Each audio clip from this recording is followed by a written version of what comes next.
Ya, bismillahirrahmanirrahim. Assalamualaikum warahmatullahi wabarakatuh. Ketemu lagi dengan saya Aldan Haristiawan. Kali ini saya akan menjawab salah satu yang berkomentar di TikTok saya dari Bunda Jundi ya. Bunda Jundi menanyakan, oh jadi kayak sistem LML gitu ya Pak Haji gitu ya. LML ya. Mungkin maksudnya bukan LML tapi MLM, multi level marketing, mungkin maksudnya seperti itu. Ya, jadi begini. Mungkin teman-teman banyak yang ketika mendengar kata MLM langsung apa ya, yang terpikir mungkin loh ya sebagian negatif, tapi sebagian juga tidak sih.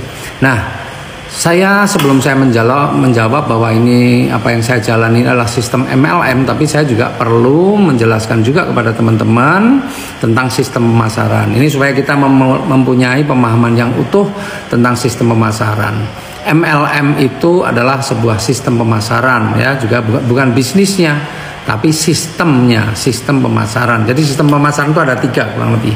Yang pertama adalah sistem konvensional. Ciri-cirinya apa? Ciri-cirinya modalnya besar ya. Konvensional itu biasanya modalnya besar, resikonya besar, hasilnya ya bisa besar gitu ya, resikonya tapi besar. Kalau gagal ya ruginya besar, tapi kalau berhasil bisa juga hasilnya besar ya. Dan kalau konvensional biasanya itu dipikir sendiri. Anda harus benar-benar ada belajar sendiri, macam-macam lah, pokoknya dipikir sendiri. Nah, banyak nggak yang bangkrut di bisnis konvensional? Banyak sekali. Kita bisa lihat nih, mungkin teman-teman bisa lihat lah di daerah teman-teman sendiri ya, toko-toko yang ada di seputaran daerah teman-teman ya, sering kita lihat sekarang jadi toko apa ya, besok sudah berubah nih. Jadi toko, misalnya kemarin toko elektronik, sudah berubah jadi toko pakaian, sudah berubah jadi toko yang lain-lain apalah gitu ya. Sering banyak sekali kita jumpai hal-hal yang seperti itu, buka tutup, ganti usaha macam-macam, dan ganti pemilik, ganti orangnya juga.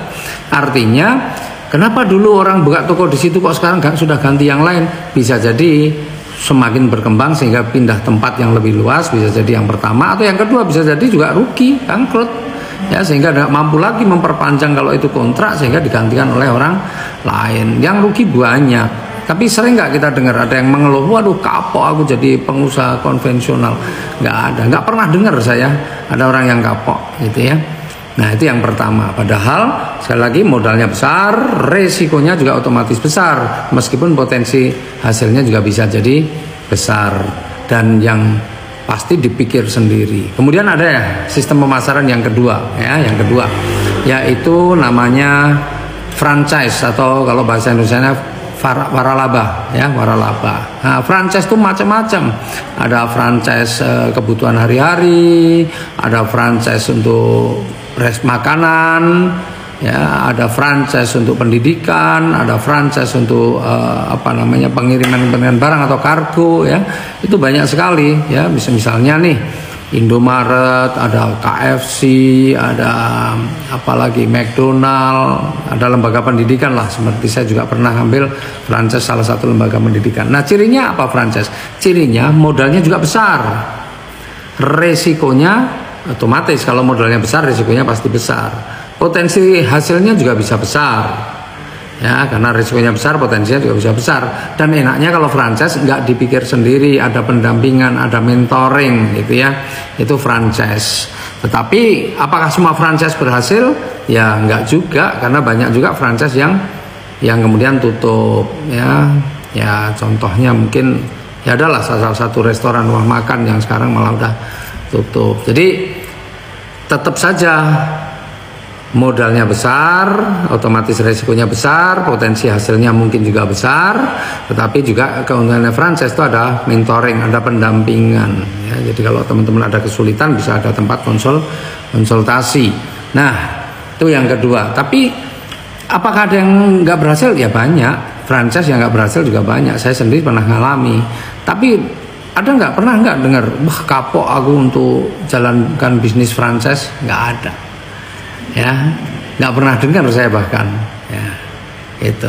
Nah, kemudian yang ketiga, Ketiga itu ya, sistem pemasarannya adalah network marketing atau biasa disebut dengan multi level marketing. Itu sistem pemasaran ya, sistem pemasaran. Perusahaan multi level marketing ya banyak banget. Nah, setiap perusahaan itu juga beda potensi rezekinya. Ya, potensi rezekinya berbeda-beda. Nah, tapi ciri-ciri perusahaan multi level marketing atau network marketing itu modalnya kecil, otomatis resikonya juga kecil, tapi potensi penghasilannya besar. Dan yang luar biasa di network marketing atau multi level marketing ada pendampingan, ada mentoring. Coba dibandingkan yang 3 tadi, yang namanya bisnis MLM paling keren, modalnya paling kecil, resikonya kecil. Ya, potensi rezekinya gede dan ada pendampingan. Coba. Nah, maka ini sebenarnya bisnis yang keren. Cuma kenapa sering kita dengar, wah MLM apa, aku trauma aku gitu. Kenapa banyak yang seperti itu? Ada beberapa sebab sih. Ya, yang pertama ya mungkin karena memang mereka yang menjalankan bisnis MLM ini kan karena modalnya kecil kan dari berbagai kalangan. Di mana berbagai kalangan itu banyak sekali mereka-mereka yang ingin sukses tapi tidak punya mental pengusaha, belum punya mental pengusaha, jadi gampang mengeluh, gampang putus asa, gampang menyerah, akhirnya ngomong trauma, kapok dan sebagainya. Padahal modal paling kecil, sebenarnya modal-modal yang besar, yang ratusan juta, yang miliaran pun nggak pernah itu di konvensional atau franchise yang kita dengar orang bilang kapok nggak ada. Tapi di MLM yang modalnya kecil banyak sekali. Ya kenapa?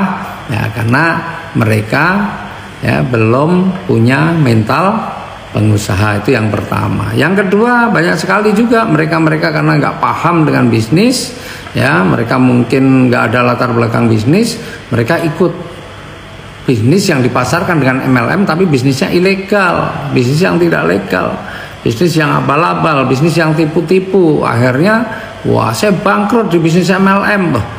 Kaget saya kalau ada dengar kok ada orang bangkrut di bisnis MLM.